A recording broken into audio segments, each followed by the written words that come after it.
Hi, good morning and welcome to the show Sports Spring on Western Swing Television. We are on the way as we speak, second 45 minutes on. And the first game of women's biggest football, the FIFA World Cup, is already here. It is Norway versus New Zealand and still goalless at the moment. As I said earlier, we are on the way at the FIFA Women's World Cup and the second 45 minutes has just kick-started. My name is Joseph ATEWEH saying good morning. And I am NENGI Ernest Ademola. Thanks for joining us on the Thursday edition of Sports Spring on Western Spring Television. A whole lot to talk about as the FIFA Women's World Cup, the 9th edition of the FIFA Women's World Cup 2023 is finally on the way. Just like Joseph has rightly stated, it's such a big stage. We witnessed the opening ceremony as at after 7 this morning, being shown and broadcasted live across all TV stations. And I tell you for sure, it was a very beautiful opening ceremony. The team song, the official song of the FIFA Women's World Cup, of course, was unveiled, and definitely it was a very fine sight, I tell you, to behold. And the very first match of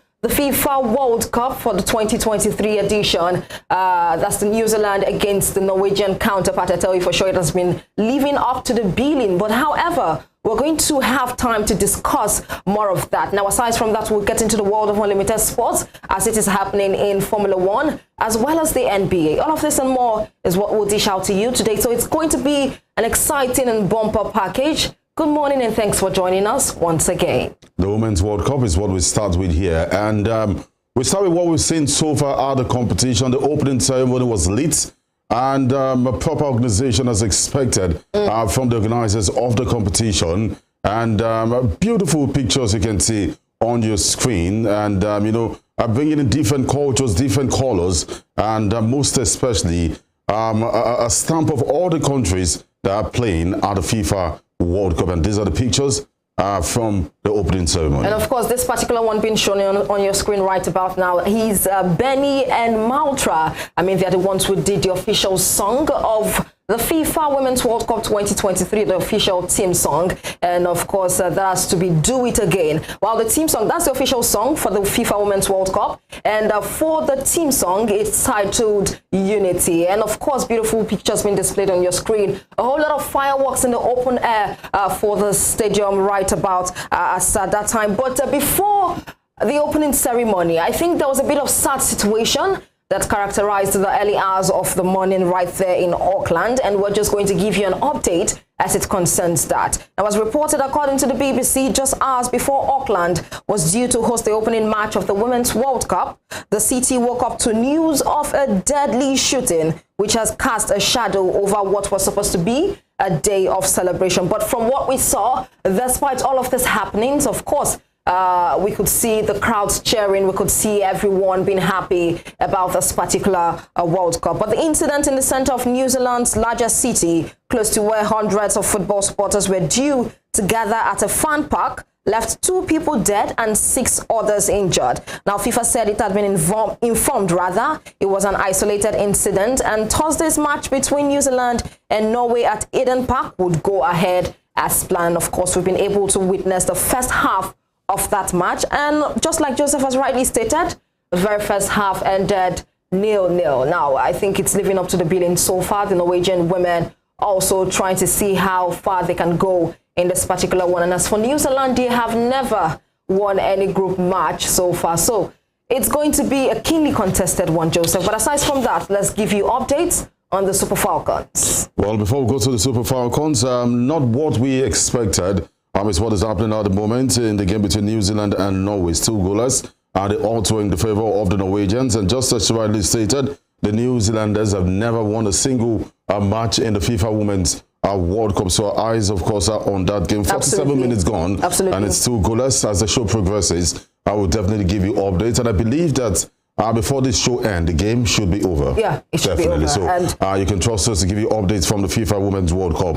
And as we speak, it's still goalless. 48 minutes gone in that game. And of course, getting into updates as it concerns the Super Falcons of Nigeria on the World Cup stage. Now, news reaching us from BSN Sports states that 2 Super Falcons players have been suspended from playing against Canada in their Group B opener in Melbourne in the early hours of Friday morning. Now, the Nigerian team will be without the services of 2 of their prolific players, and in the disciplinary preview released by FIFA, Both Rasheedat Ajibade, who wears the number 15, and Halimatu Ainde, who wears the number 18, are declared suspended.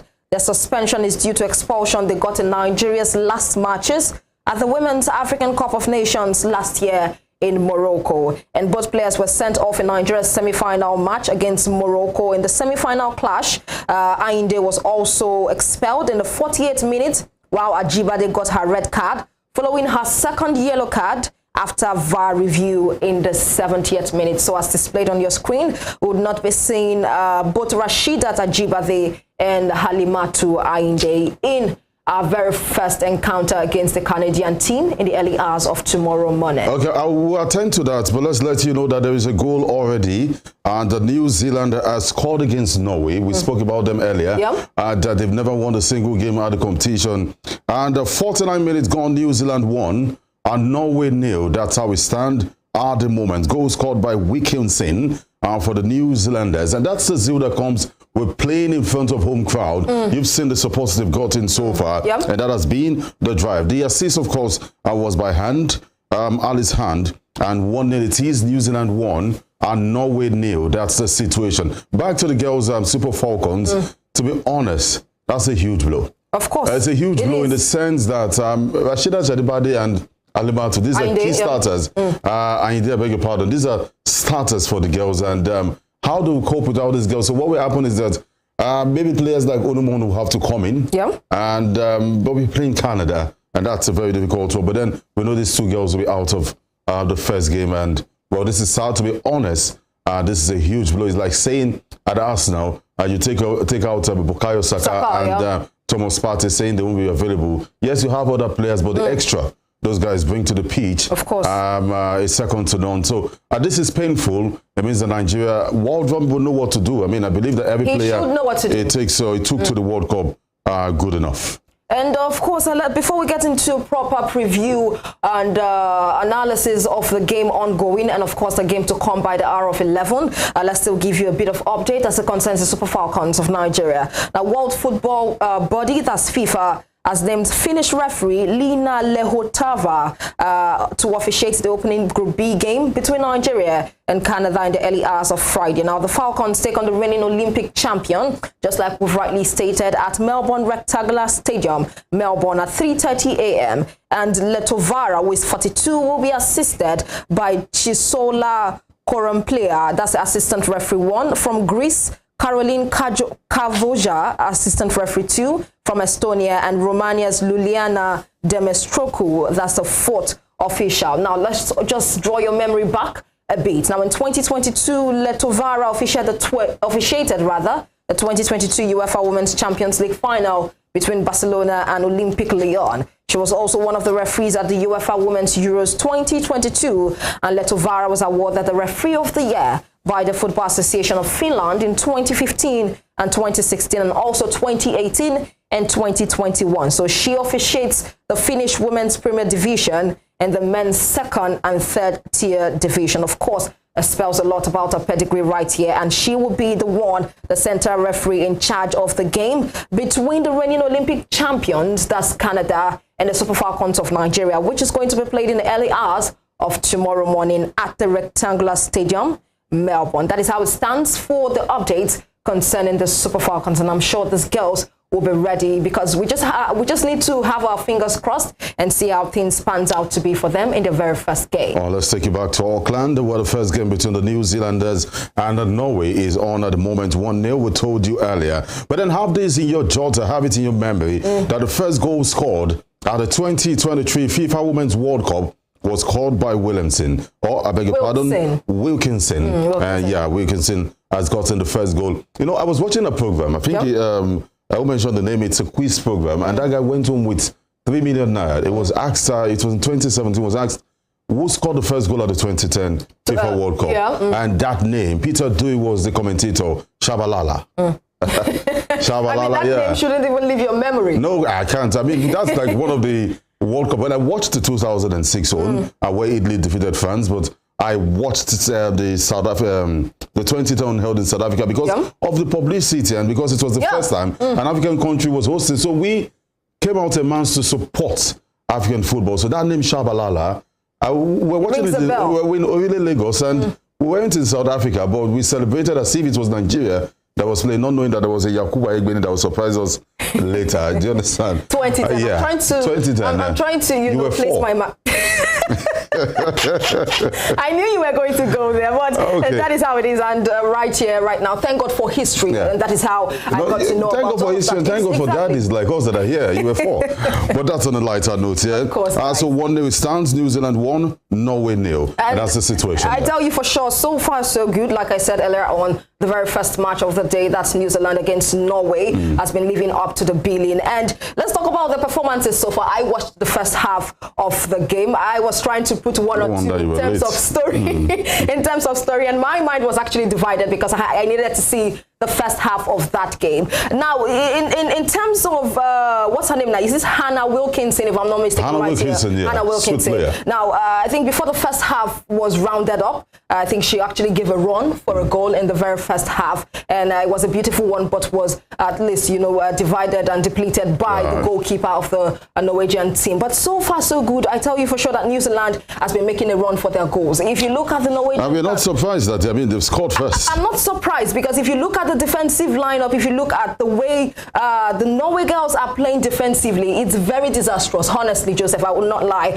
And I feel like sometimes the crowds will cheer an opera will come up because of the fact that they're almost having a heart attack owing to the defense, the poor defense of the Norway girls. But however, the likes of what's her name now, Ada Hegerberg, has been very phenomenal. Not so good so far, so good, but she has that confidence that she can be able to pull 1 or 2 strings together, make a run for the goal and get it. And let's not forget that New Zealand, on the other hand, I think they've drawn 3 games so far and lost 12 on different occasions of the FIFA Women's World Cup. So they will be hoping to make sure that they stick on to this goal, if possible, add up 2 or 1 more goal. But then will Norway agree to this one? All right, even the BBC's reporting, they said New Zealand a 1-0 win, 1-0 lead against Norway.